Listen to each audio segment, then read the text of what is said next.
Welcome to Two Millennials and Mom, where we bring you engaging conversations and respectful disagreement across the social spectrum. Injected with the quirks of everyday life. Curl up as we navigate the complexities of this modern world with all the humor and warmth we can muster. And the occasional gentle ribbing. We're glad you're here. Happy listening.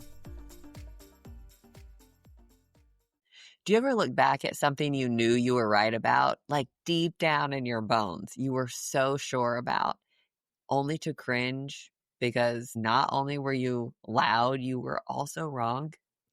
Yeah, today that's what we're talking about, that feeling. Yeah, from the peak of Mount Stupid to the slow climb up the slope of enlightenment, we're unpacking why confidence often shows up before competence and how experience humbles us in the best ways. Because real wisdom isn't about knowing it all. It's about knowing better. Let's talk about fear, ego, and the messy, beautiful journey toward understanding. We're unpacking why so many people start off overly confident, only to get humbled by reality, and how real experience leads to less fear and more wisdom. From the Dunning-Kruger Effect to the question of destiny versus decision-making, this episode explores how we grow when we trade ego for understanding. Ooh. Welcome to Two Millennials and Mom. I'm Callie. I'm Cole. And I'm Mom. So this week we're talking about the Dunning-Kruger effect to a certain extent. And all of this kind of got brought about by a line that I had heard from Simon Sinek, who says, as you gain experience, you lose fear. And Mom really didn't agree with that. And I understand her point because I think it is kind of a good example of the Dunning-Kruger effect. But there is another, there's a deeper aspect to it than just, oh, my confidence goes down as I gain experience. Eventually, that confidence starts to regrow. And most Dunning-Kruger models that you see, that level of confidence never really gets back up to that peak from when you don't really know a whole lot. You just know a little bit about a situation. But I think in general, both are kind of true to a point. But Mom really took issue with it. Mom, where do you stand? Well, my issue is that I don't think you really lose fear just from experience. Here's my example. I'm not going to go learn a new athletic ability. Let's say snow skiing at my age, because I know it's going to hurt. You know, if I screw up, I know it's going to hurt. So I'm not going to jump into that. But see, that's kind of beside the point though, because you don't have any experience snow skiing. If you went and gained experience snow skiing, you would not have that same level of fear because now you have experience and have gotten more comfortable with it. Unless I break my leg. I understand, but you have to gain the experience for the phrase to be true. And in your example, you're not gaining any experience. Okay. I see where you're going. And you can't take and use learned experiences from adjacent things. Like Mom used to water ski routinely. Yeah. And I'd go water ski today. Oh, you would? Yeah. But snow skiing is where you draw the line. No, because don't think I'd break my leg water skiing, and I'm pretty sure I would snow skiing. Why? I don't know. I guess I took a lot of falls water skiing that I survived.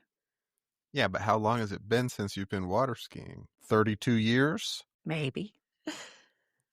Oh, goodness.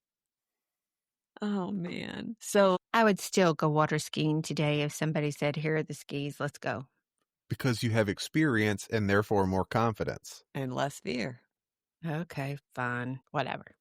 So let's talk about the confidence paradox of all of this. Why beginners do often feel much more certain than experts, and how experience tends to reduce both the fear and the ego that comes with knowing something. Yeah. So I can speak to this a little bit because this is when I really kind of started to learn about the Dunning-Kruger effect for the first time. And it was a couple of years ago when I was starting to get some of the licenses that I needed for work. And I was learning about trading option contracts. And option contracts are something that just kind of immediately clicked in my head on a very base level. And I was like, oh, these are really cool. And so I started learning more about them, and I started learning a little bit more about them and a little bit more about them. And I was like, oh, I'm going to nail this. This is going to be easy. Like I understand these. And I started trading them and not doing very well. And so I started to learn more about them. And once you kind of take that next step to get a deeper understanding, that's when a lot of people, you start running into these videos and these articles where people have been in that same kind of situation, and they start referring to the Dunning-Kruger effect. And then you see a chart of the Dunning-Kruger effect and you're like, oh yeah, okay. Because options are simple enough that you learn a little bit about them and their basics, and you're like, oh, this is really cool what you can do with these. And then you learn a little bit more about them and you're like, oh, these are much, much deeper waters than I thought they were. And I didn't know how much I didn't know. And then I started to learn more and more and more. And now I'm in a position where I would probably be considered a subject matter expert, and I still don't have the same level of confidence and options that I did then, but I have more than I did in that middle area, because now I know what I don't know, and I have increased what I do know. At the beginning stage, I didn't know what I didn't know. So it's hard to lack that confidence because you think you know everything. I think it's fascinating that with Dunning-Kruger, even as your expertise grows, you never get quite to that same level when you're that novice going, I get this, I know this. You never quite get back up to that level. Because you start to realize you can never know it all. Yeah. I'm glad you told us where that came from, because I'd never heard of the Dunning-Kruger before you started talking about it. And you talk about it so casually Regularly. that I thought, I don't know what he's talking about. I don't know what this is. And so I do think you should probably just briefly go over it, what it is. Well, I mean, it's just that. It's essentially an S-curve on an X and a Y axis. And so if you're looking at an X and a Y axis, on your X-axis running horizontally is your level of experience. On your Y-axis running vertically is your level of confidence. So as you move further right on the scale, as your confidence grows, very, very early on, there's an exponential gain in your confidence as you start to learn about a subject. And it maxes out almost at full confidence.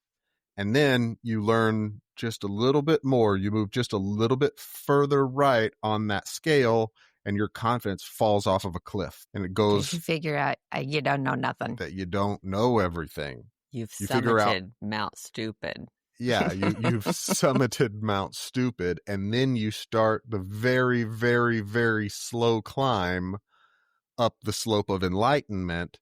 And that is a much more gradual curve until it caps out, never really as high as your initial confidence was, and it takes a much longer time to get anywhere near that, but your confidence does eventually start to grow again as you become more and more of an expert on the subject, because not only, like I said earlier, do you learn more about that topic, but you also understand better what you don't know. Why do you think our confidence shoots up automatically? Ego. And I think that is, I think it's probably biological that you wouldn't ever gain that experience if you didn't have that kind of early onset jolt of confidence. So like, that makes sense. Thinking about it evolutionarily, maybe you wouldn't have hunted that mammoth if you didn't have that confidence that didn't really belong. Maybe you wouldn't have figured out how to plant seeds if you didn't have that level of confidence, because the first farmers weren't successful 100% of the time, but eventually they figured out how to be more successful over time, and that took generations to figure out. Do you think age has anything to do with this?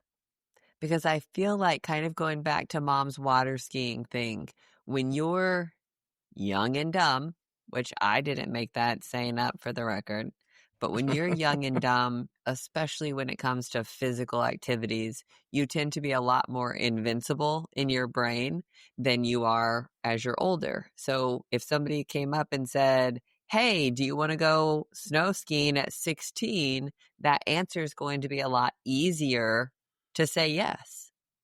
Well, Okay, you're a lot fine. closer to being invincible at 16 than you are at 30.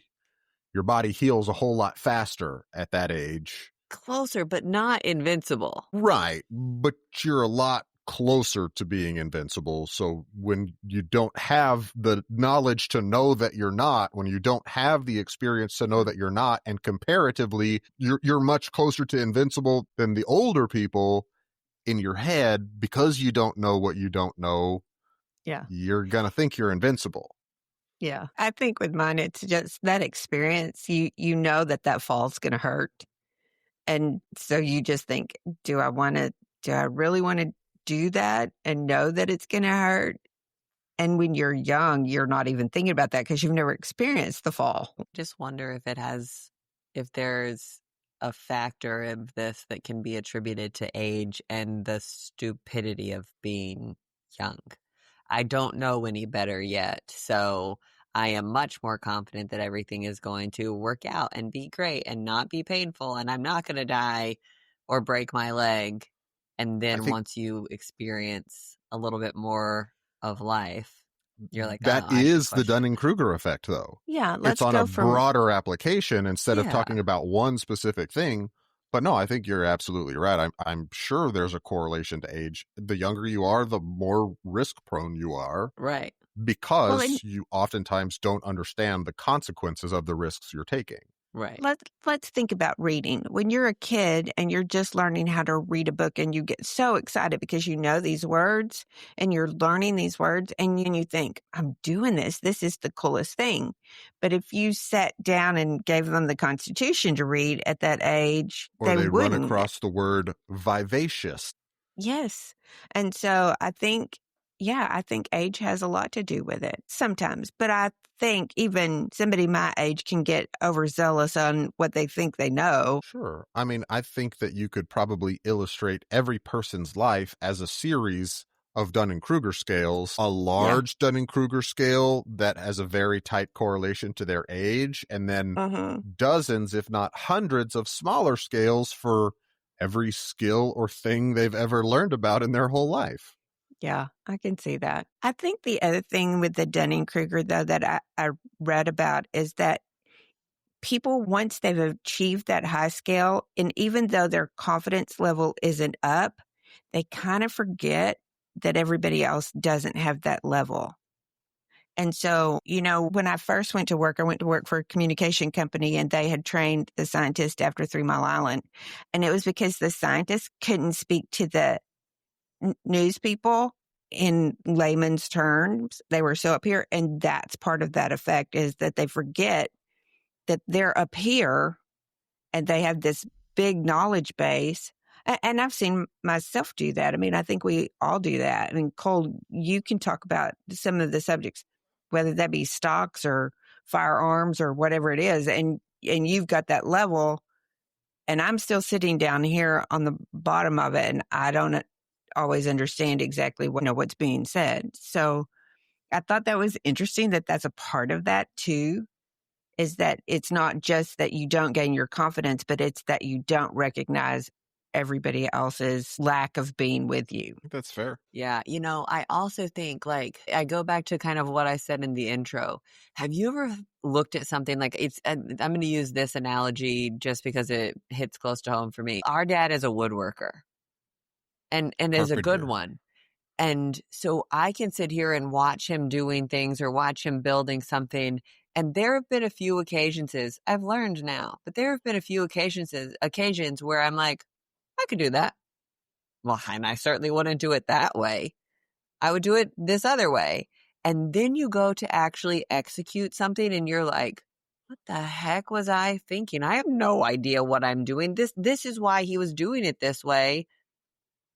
I'm way off base here. And so I think that it's just so fascinating. It's really easy. And I'm going to go back to our brains lying to us because that's one of my favorite things. I think that we in our heads get in our own way. Oh, that's easy enough. I could do that. I mean, how often, Cole, are you doom scrolling something on TikTok and you're like, oh, I could do that. But how often do you actually go out and do it? Not as much anymore. Yeah. And so I just think that we have to allow ourselves a little bit of grace, if you will, to say, hey, I'm probably not as good at that as I would like to think that I would be. You said that, and I thought, oh, you've just hit the highlight of the difference between men and women couples because, vice versa. We're looking at the other one thinking, that's not the way to do that. Oh, for sure. You shouldn't do it that. And we really maybe don't know Don't have a how clue. hard that really is, how involved that really is. I just was cracking up inside because I'm thinking, oh, well, there's the highlight of half of our arguments. I mean, I just think it's so easy to overestimate your own competence until you get your hands dirty to do something. And then you're like, I was so wrong. So Yeah. wrong. Yeah. But So I wanna say thanks to everybody who interacted with our video this week and left a comment. We really appreciate that engagement. But there was a user, not that Andrew, who had a little bit of a stipulation on the Dunning-Kruger effect, and I'm not so sure that I agree with you, Andrew. He had said, those who don't believe in this effect most likely work in a skill-based job. This model is for intellectual matters like anthropology, research-based exploration, not welding. And I don't think I agree with you, Andrew, because I don't think I agree I've either. met plenty of welders who hadn't been welding for very long who really thought they were hot shit, and they were not.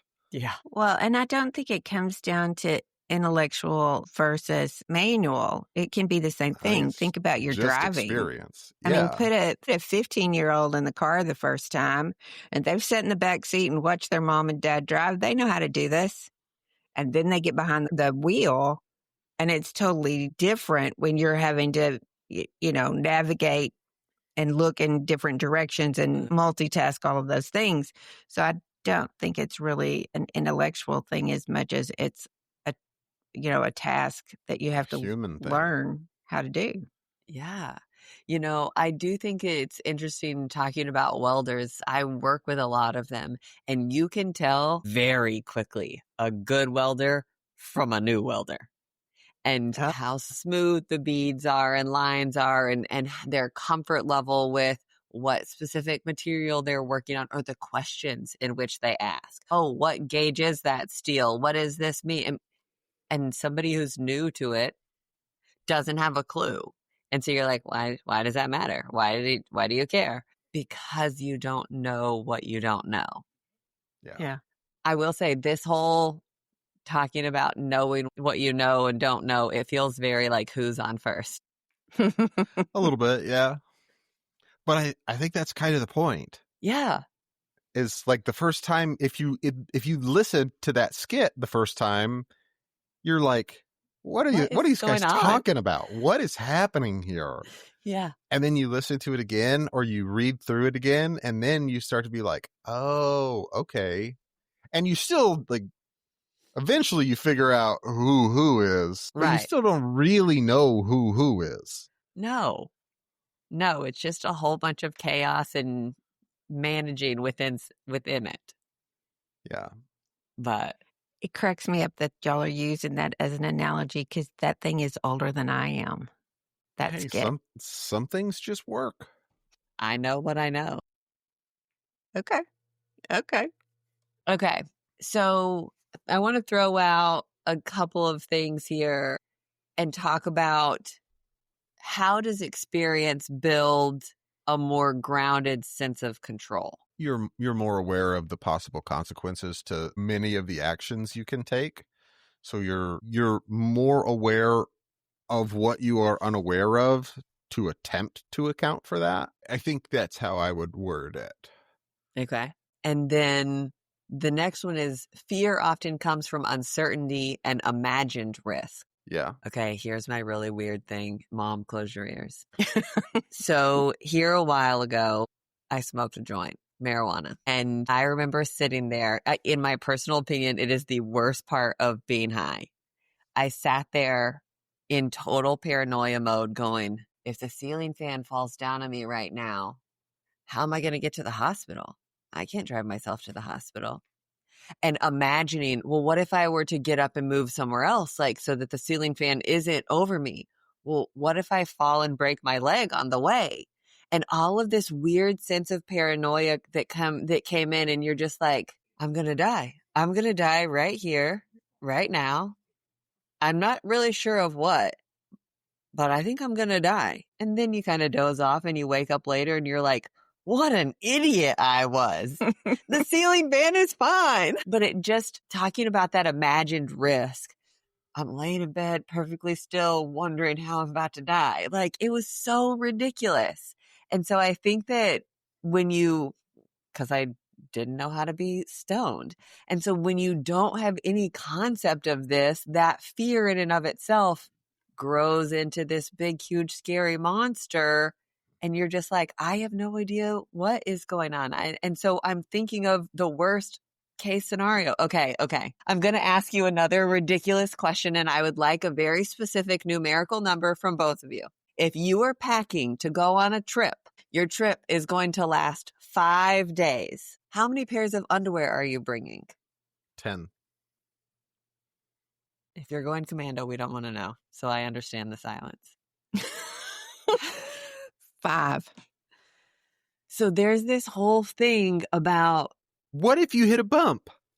What if you We are go back to this conversation, aren't we? What if you go to a restaurant and it doesn't agree with you and you don't make it somewhere in time? What if you are going on a hiking trip and you have to cross a river? I don't think women think this way. Okay, well, see, that's the thing. I am normally in agreement with you on this, Mom, but in packing for a trip, even women who don't wear underwear, pack 3 times as many pairs of underwear as they would ever logically need because of imagined risk. This is a known thing. There are all kinds of goofy videos on the internet. It's like, hey, we're getting ready to pack. Okay, we're going to say how many pairs of underwear everyone brought for a bachelorette weekend. What if you get hit by a bus? What if So you're saying to me that if a woman is packing for 5 days, she's going to take 15 pairs of underwear with her? Yeah. That's a little much. It's also not uncommon, though. Outlier. You are the outlier. And Cole, you also shocked me with your answer. I mean, so the reason I say that is because if I'm going on a 5-day trip, I'm probably going on a 5-day disc golf trip. And when you go and you play disc golf in the mountains, you get real sweaty and real dirty real fast. Yeah. So if I'm playing 1 round a day, I'm going to need at least 2 pairs of drawers. Yeah. I do think that's dependent on what you're planning on doing. I think that it is dependent on what you're planning on doing. I think that that's fair. But I will also say this. There have been several instances, like since this has been brought to my attention via the internet and social media, that as I'm packing for something, I'm like, you're not going to wear all of those. Just leave them here. And not one I also like to have time. options. Right. But not one time have I been disappointed that I didn't have 15 pairs of underwear. Yeah, that's a little excessive. Like, I went to Colorado Springs a few weeks ago for 3 days, Thursday, Friday, and we flew back on Saturday morning. So we left early Thursday morning, so 2.5 days. I brought 5 pairs of drawers with me because I knew that we were going to be up in the mountains, get sweaty, playing disc golf. I also knew that we were going to be playing the disc golf the whole time, but I also brought like a decent polo shirt and a pair of jeans in case we decided we were going to go somewhere nice. And then we did go somewhere nice, and I wore basketball shorts anyways. Oh, now, if you ask me that kind of deal, I mean, how many outfits I'm going to take with you, that's going to be 15. Goodness. Because you want to have options. I It get depends that. on what, especially if you have any likelihood of doing anything impromptu. Yes. So I would overpack for that, but maybe not underwear. But I like to be prepared for as many situations as possible. Okay, bring us back to the Dunning-Kruger, please. I'm tired of talking about underwear. I was talking about pants and shirts, but Yeah. Where's your head? Drawers. Goodness. Head in the drawers. Okay. I think we go to the peak of Mount Stupid. I hope I'm not at the peak of Mount Stupid anymore. I mean, there probably are a few things. No, I hope I just haven't even started up that mountain Yeah. on all of the things that I haven't crossed that peak on. Oh, okay.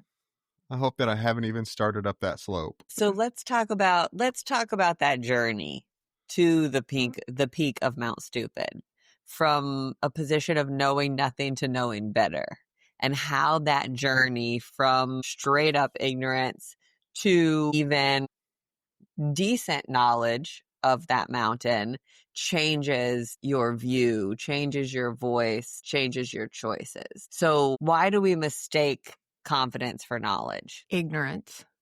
Yeah, ignorance. I mean, I really think that it is. I mean, it could be overzealousness, but it's basically ignorance because we just don't know what we don't know. Yeah, I think that overzealousness comes from ignorance. Mhm. Because exactly that. You don't know what the risks are yet, or you're not aware the magnitude of the risks. So how do you apply that in your day-to-day life when you come in contact with one of those loud experts? Do you trust them, especially talking media or politics? Do you trust them? I mean, I feel like the louder you are, the less I kind of trust you and more I back away because I'm like, I don't really think you have any clue what you're talking about. The more time somebody says, do your own research on this, double check me on this, the more likely I am to trust what they're saying. The more confident someone is generally, the more I'm like, I'm going to take what you say with a grain of salt because you might not know what you're talking about. Yeah. Or you might know just enough to be dangerous. Yeah. I used to say that about my coding skills, like my web coding skills. I'm like, I know enough to get myself in trouble and not know how to fix it. Yeah. And that's where it ends. You know, I would say that's an older saying and that I don't hear much anymore. Really? Yeah. Because nobody ever gets past the peak of Mount Stupid. Well, not nobody. I mean, yeah. Right. But the people who say that are on the way down the other side, generally. They're in the valley of despair. No, they haven't made it to the valley yet. They have just fallen off the cliff that is the peak of Mount Stupid. They're on their way down and they know it.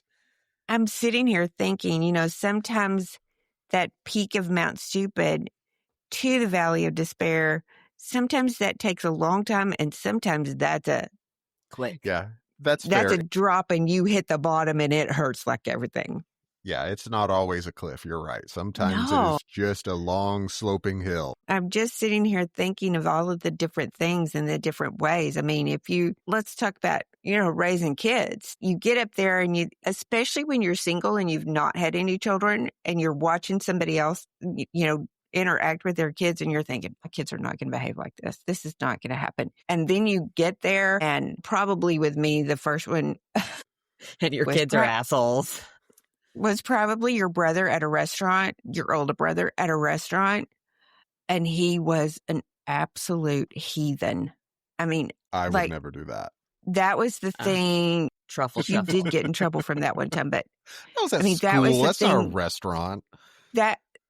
No, different thing. That was one of those deals where I thought, I'm never going out to eat with him again. I'm never going to, and so you do kind of crash with that. But there are other things about raising kids that's much slower that you sink into and you think, oh my gosh, how did I get here? And where is that at? And hopefully your dad and I are at the slope of enlightenment at this point with raising kids. But I mean, there's some variance there.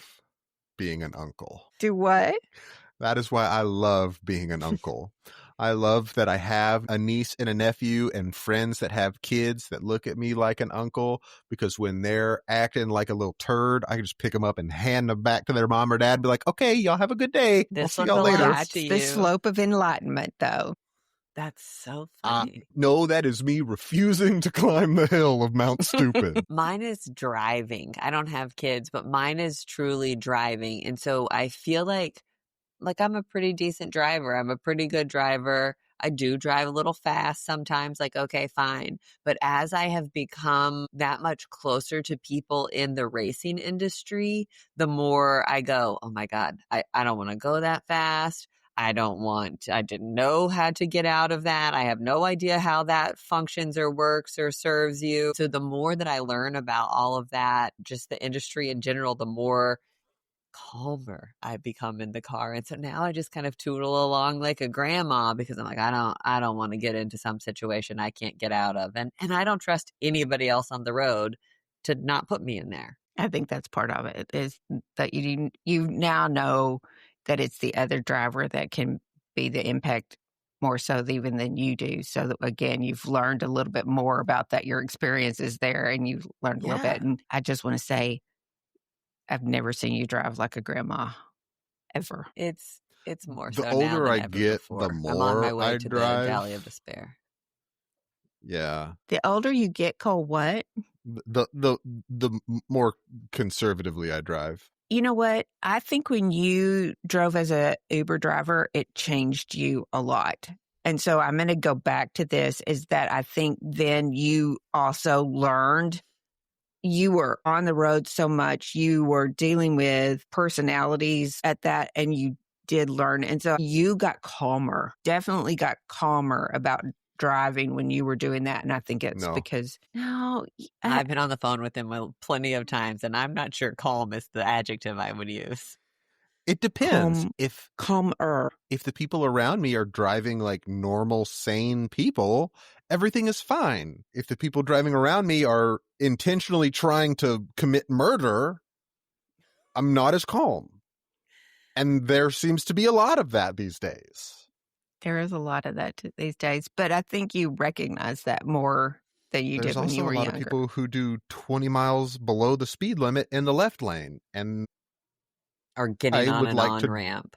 Drag them out of their car and beat them on the side of the road. So, Cole mentioned a minute ago, changing gears, quite literally. Cole, you mentioned here a minute ago talking about loud experts and things like that, and talking about people who specifically say, hey, go check me on this, and how that draws in more confidence for you specifically in what it is that they're saying. And I think that there's a lot to be said about that because, number one, they know that they don't know it all. Number two, we can see that they've already peaked and valleyed off of Mount Stupid into the peak of enlightenment and are on their way. They're open to learning new stuff. They're open to being wrong. They're open to having a conversation about it to better understand what it is that they don't know, or where your confidence comes in here as well. But I want to kind of implement that same line of thinking to social media. So I am right there with you, Cole. The more, and I don't want to say like the less confident somebody is, but the more open-minded they are, the more likely I am to be curious about what it is that they're saying. Whereas if somebody just comes in and is like, this is the story, this is what happened, this is what the truth is, and isn't willing to listen to anything else, I certainly step back and I'm like, You know, I see that you really like MJ. Mm-hmm.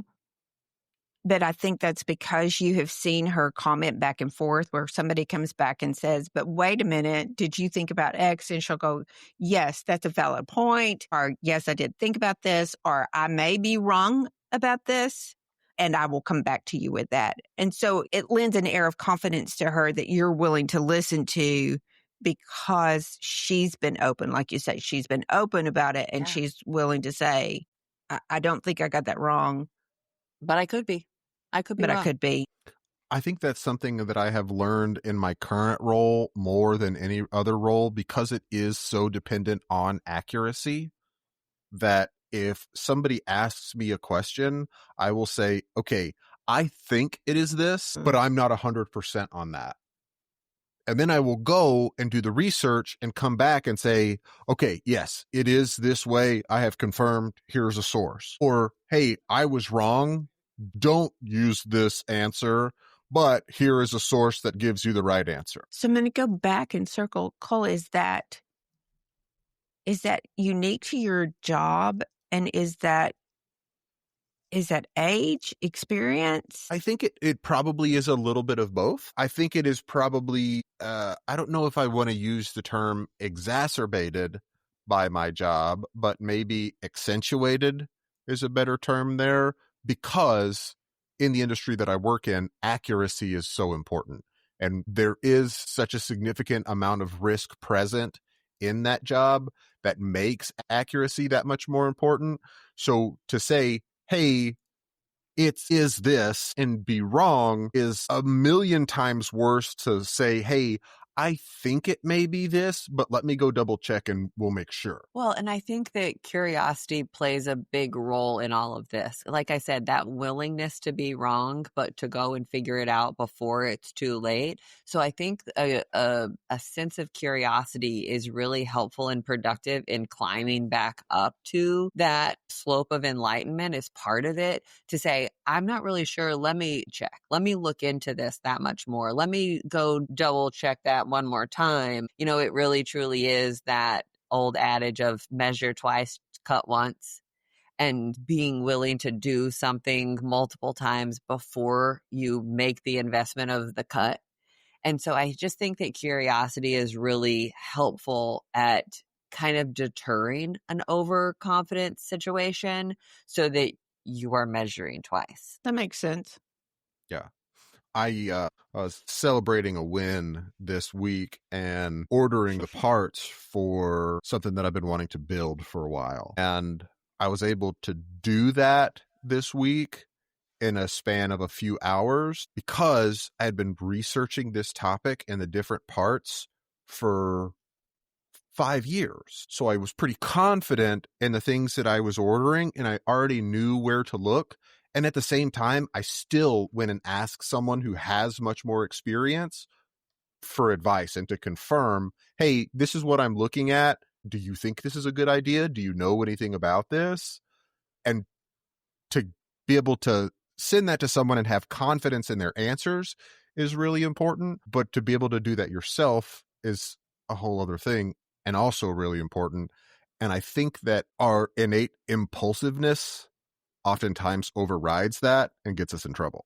So I think that the other part of that kind of double-edged sword, if you will, is imposter syndrome. Not having enough confidence even when you do know what it is that you're talking about or what you're up against. And I think that becomes a really fine line to kind of toe and say, hey, I do know that this is true and accurate and real. I do know that this is what's best. I do know that this is what's right. And I'm confident enough to move forward with that. So going back to that kind of mental ability to be open-minded and to be wrong, I think helps balance your deal as you're walking the tightrope of imposter syndrome versus overconfidence. And I think that it's a really hard thing to balance. Yeah. And I feel that pretty consistently in my role as well. I mean, I've been working towards a very specific goal at work for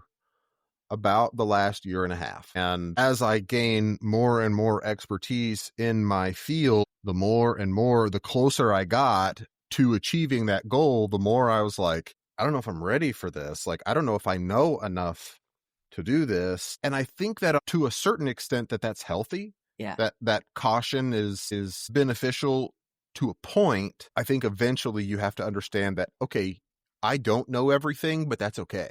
Right. Because I know enough to know what I don't know. And that, again, gives me some awareness to some of those actual potential risk, not perceived potential risk. Well, and I think that there's something to be said of performative confidence, actually knowing your stuff and having the wherewithal to back it up versus just not wanting to look like an idiot, I think are two totally different things. And so I think that you've got to, especially internally, I think that you've got to know the difference. Fake it till you make it is one thing, but there's still a point where you can overly fake it. there's a point where it becomes Oh, not yeah. believable anymore, you know? And so dangerous. and it becomes dangerous, sure. And so I think that we just kind of have to be introspective enough to say, hey, I know what I'm talking about. I am willing to keep moving forward on this, but I know that I don't know everything. You know, I've talked about Young House Love on this podcast before, and somebody asked them a question ages and ages and ages ago at this point that has always stuck with me. It's a home DIY account is what it was. And they said, how do you know when to DIY something versus when to hire it out? And John, the husband, said something. Question. It is. It's a great question. He said something about we balance based on whether or not what the worst case scenario is. If the worst case scenario is that we're out several $100s, several $1,000s, whatever that may be, and that's the worst case scenario, let's try it. Let's give it a shot. If the worst case scenario is that our house burns down and all of our family members are killed, that's not a good worst case scenario to play with. Yeah, and so that's not a risk you're willing to accept. Right. And so I think that you have to kind of be constantly taking feedback control of that constant analysis, weighing both of those measures, saying, hey, am I going to die? Am I going to die going skiing for the first time in 20 years? Is that worth it to me? And Even if it's it isn't for even you. if it's not, am I going to die? If it's, am I going to sprain my ankle? Yeah. I mean, but what happens next week if your ankle is sprained? If you're sitting here gearing up for the Boston Marathon, it's probably not a good idea to go screw around threatening to sprain your ankle. That's what I'm saying. Like, I'm past 30 now. If spraining my ankle is a significant risk, I'm probably not going to go do that thing. Right. Like I said, that has always stuck with me, him talking about that balance of it all to say, hey, this is what I want to accomplish. But if the risk outweighs the reward, why would I risk that? I don't know. I just thought that was interesting. So as y'all have sat here, this is what's going through my head. Not so long ago, I would have been considered a computer expert in my office. If you were having trouble with something that you were doing online, you could call me and I could talk you through it, fix that, get you out of that dilemma, go on and do that. Now, especially with the two of you, because I think the two of you think that I'm up there on the peak of Mount Stupid. I do, because I don't think you ever saw that or, experienced that with me. But what you see now is I'm asking you what y'all consider really basic questions. How do I do this? How do I do that? Computer wise. And so I'm just in my mind, I'm thinking you've been seesawing back and forth on the Dunning-Kruger effect with the same scenario, just in different things. The computers that you were an expert on, you excelled at, are vastly different than the computers we have today. Agreed. Well, and I think the other part of it is, Mom, we're at that age where we're also asking questions. I don't know how to do this. I don't know how to work this. If you ask me to get on Snapchat right now, I might smack you. I don't have any interest in learning. I don't want to learn it. I don't want to know. I don't know how to do any of it. Leave me alone. And so I think that you're not the recipient of those questions, but we're still asking them. Well, that could be true. I think part of what you're talking about is saturation too, because that's where I'm seeing it from. My scope is so much more narrow now than it used to be, that I don't have all of the answers anymore. And there is some frustration with that along the way. Well, it's all relative, though, because the computer systems and their capabilities now, relatively speaking, are so much larger of an arena. But when computers first started coming around, relatively speaking, it was the same. But because it's exponential growth, when you're going from a calculator and a notepad to Windows 98, capability of those two is vastly different. The learning curve is real. Yeah, you're talking about like a teacup versus a 5-gallon bucket. And it's the same now, but just because it's expanding and accelerating exponentially, it's now a 5-gallon bucket compared to a swimming pool. And the relative change there is pretty close to being the same, but they're so vastly different that it's a lot harder to see it from that perspective, I feel like. I think part of that for me though too is y'all's perspective. I knew that I was a computer guru and that I could make things work, and y'all didn't know that. And so you saw me on a different level of, let's say, the Dunning-Kruger than what I saw myself as. I think that that's always going to be the case. I don't think, because I don't know your lived experience, and I think you could apply it to anybody. I don't know what you know or don't know. All I know is what I think that you know. And even that can be skewed. Just because I think that you know this doesn't make it real. Yeah, there's what I think you should know. Right. And what you do know. Yeah. Right. And so I think that we kind of have to, okay, now I'm going to loop this in, you guys, because I think that this is a big part of the conversation when we're talking about confidence. I think that we have to maintain a sense of humility in order to be successful experts at anything. 100%. That's interesting. And I think it goes back to exactly what Cole was talking about a few minutes ago. Go check me on this. Go confirm this for yourself. It's not because I don't know what it is, but I'm open to being wrong, new information coming out, learning more, and being humbled by that more. Yeah. Let me give you this example. Let's say you're on YouTube and there are 2 channels that have tutorials on whatever subject it is that you're trying to learn how to do. And the first channel, the guy is cocky and arrogant and always acts like he knows what he's doing and treats people who don't like they're idiots. And he is right 5 out of 10 times. And then you have another guy who says, hey, I think I kind of know what I'm talking about, but you definitely want to go back and double check this. And he's right 2 out of 10 times, but 7 out of the other 10, he comes back and says, hey, I was wrong about this. Don't do it this way. Try it this way. Which of those 2 are you going to trust more? Yeah.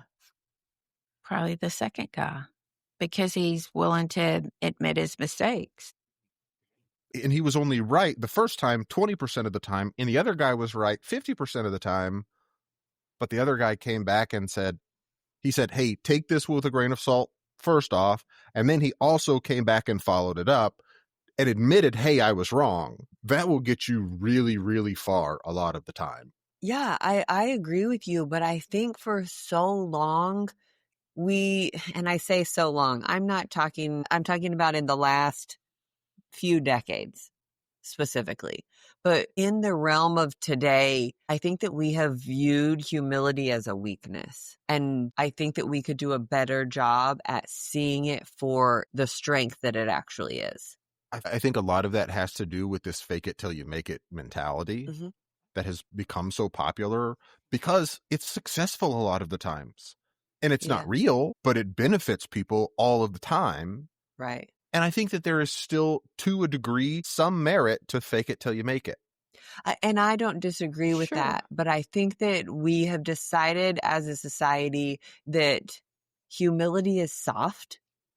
The act of being humble is soft, like a soft skill, a soft character trait, and soft skills are bad.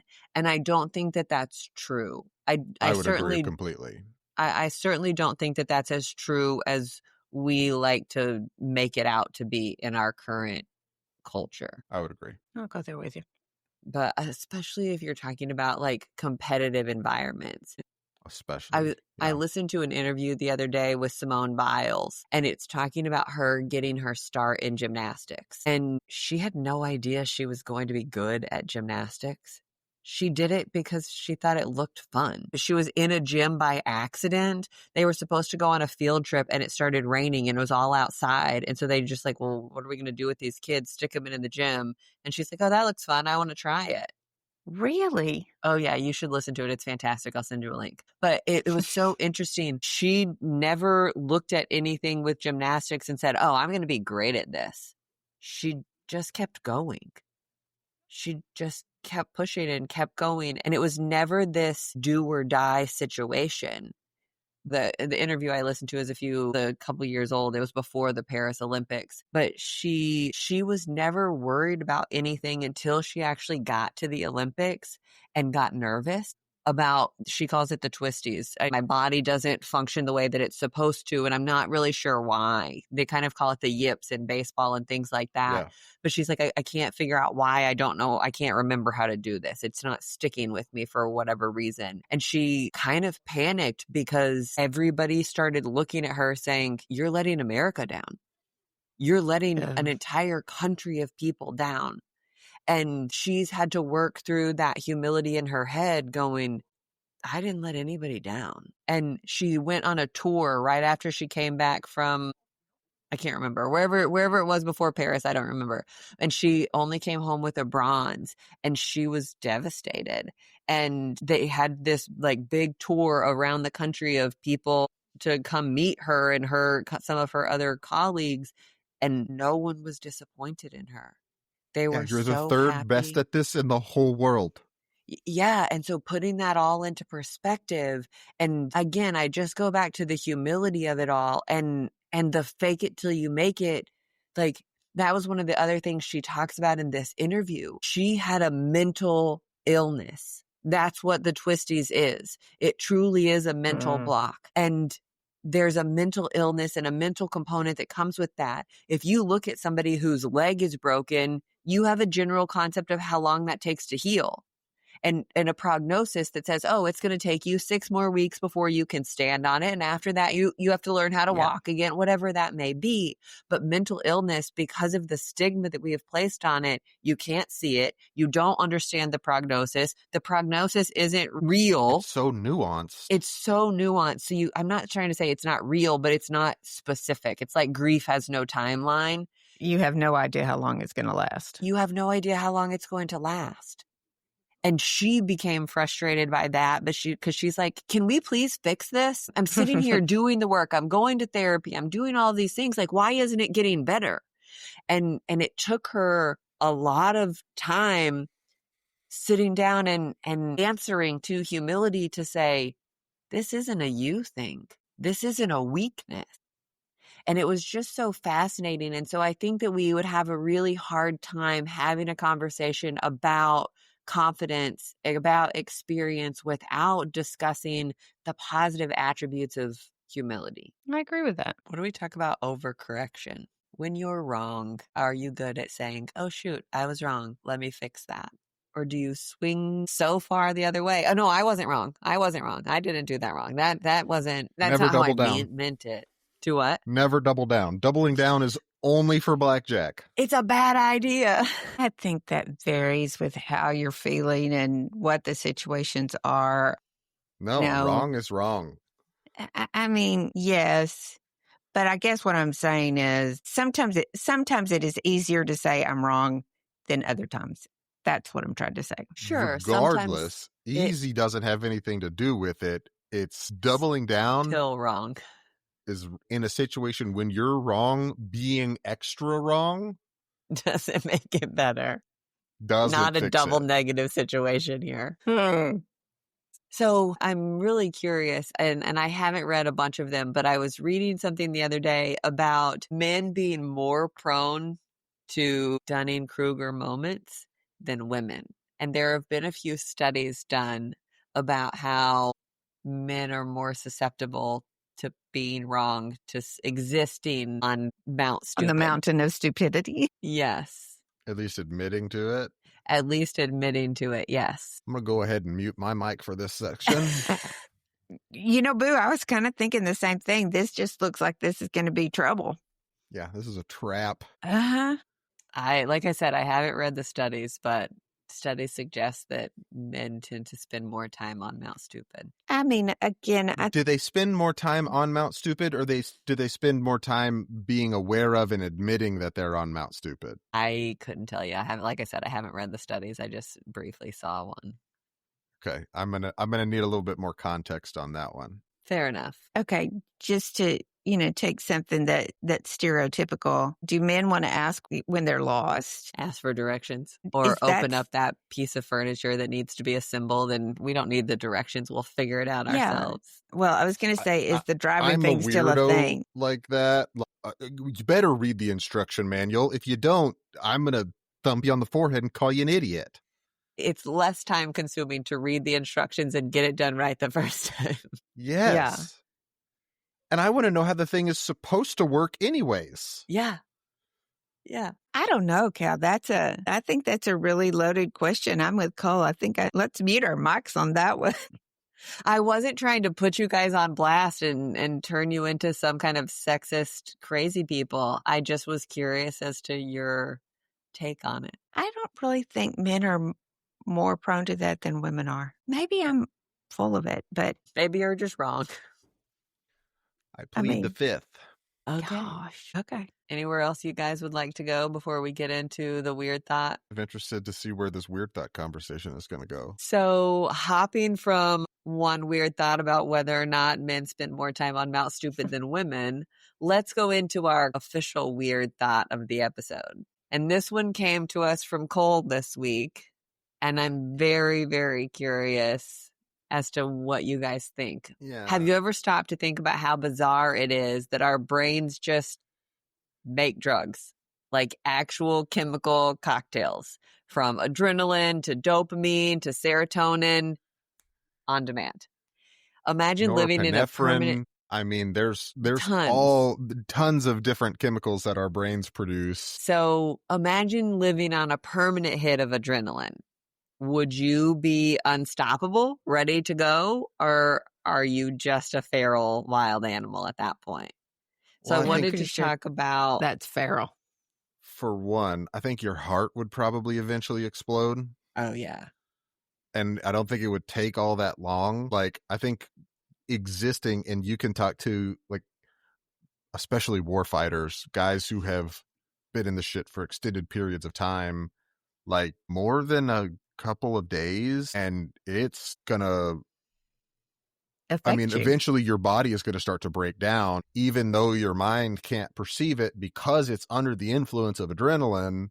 You're putting that tissue to so much stress. Yeah. Eventually something's going to start to fail, and you're not going to really be able to recognize that it's failing.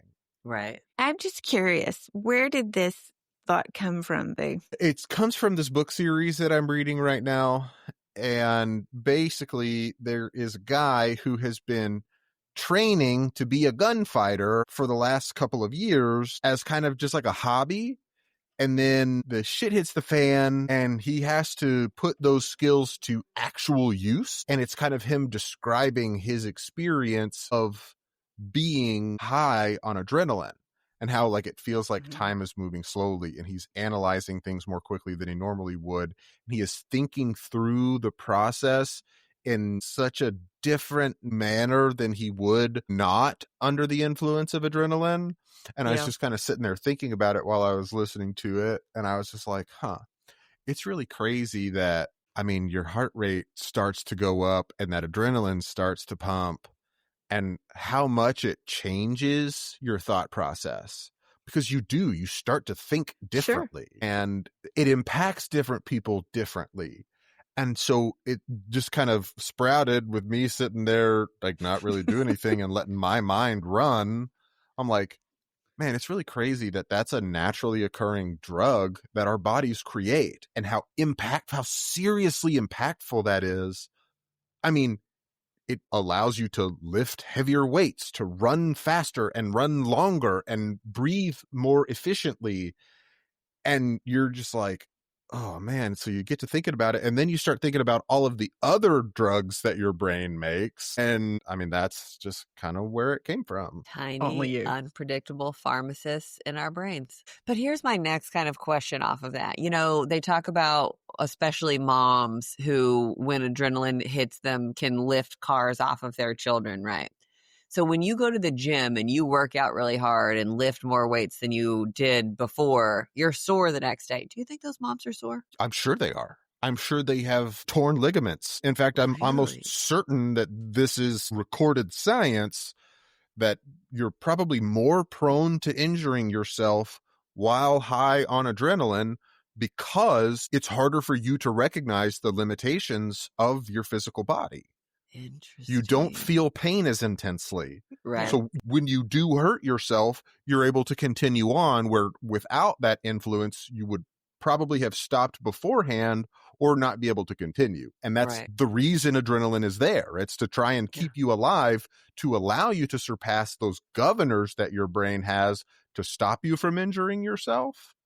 And that's the evolutionary reason for adrenaline. I think of those military stories you hear about somebody and they're in the, in the thick of things. And then once it's all kind of calmed down, they realize that they've been shot, but they never recognize Sometimes several times. Yeah.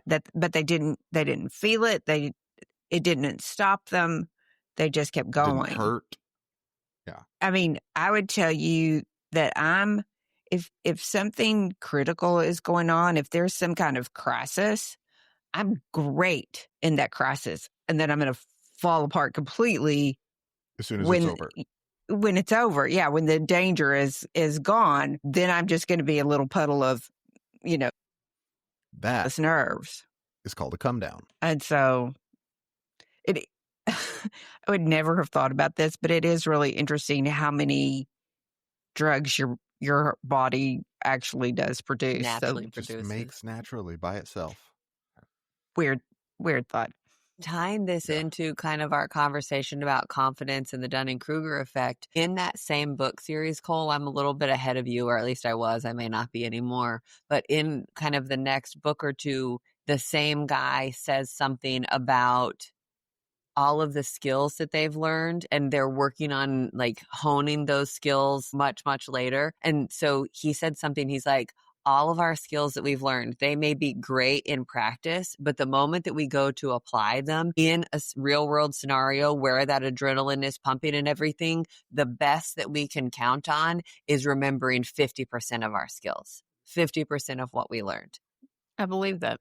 Yeah, it made a lot of sense. And so I'm just kind of thinking about that here. Number one, being humble enough to say, hey, I'm not going to do exactly what I'm supposed to every single time because I'm taking into consideration the unpredictable pharmacist in my brain, because I don't know what is exactly coming, because this is not a, what is it when they, like a planned thing, like it's out of control, out of your specific control, an unexpected scenario and things like that. And so I think that we just have to be, the more cognizant we can be of ourselves, of our actions, of the things that we do know and trust, and where those limits are, I think the better off we become, as long as we stay open-minded to growth. Yeah. New. Because, I mean, your brain producing those drugs, producing those chemicals doesn't physically change reality. It just changes how your brain is perceiving reality. Right. That said, while our brains may be excellent unpredictable pharmacists in our heads, that does not mean I can go step into a pharmacy and actually put drugs together. Also true. You're on the mount of stupidity for that. Yeah. And I know it. I am well aware. Okay, we need a good news story. I love this one just because this is about hospice, which is, the industry that I've been associated with for so many years. So this is about the 15th year in a row that the students at LP Quinn Elementary in Tupper Lake, New York, have combined their creativity and their heart, and they've raised over $13,000 this year for High Peaks Hospice. Okay. So for me to get a bunch of kids, and this is pre-K kids through 5th grade, involved in something that you don't even think they would even have any concept of, raising money for a hospice for an end of life kind of thing, is just fascinating to me. But I'm really excited. The first year, the pre-K kids collected pennies. That's what they did for their event. So each grade chooses what they want to do that year. And it could be a raffle, could be collecting loose coins, Bake lots of sales, spirit bake sales. days, lemonade stands, whatever it is. But then they come together and they all make this donation to High Peaks Hospice. And it's just such a cool story that indicates that it doesn't really matter how big you are or how old you are. You can contribute something of real value. And so I just thought it was such a great little story. And they've been doing it for 15 years. Yeah, That's it was a awesome. fun story. Go look up LP Quinn Elementary. Very cool. Yeah, I liked it. Me too. Good chat today, guys. I love you both. I Me love too. you guys too.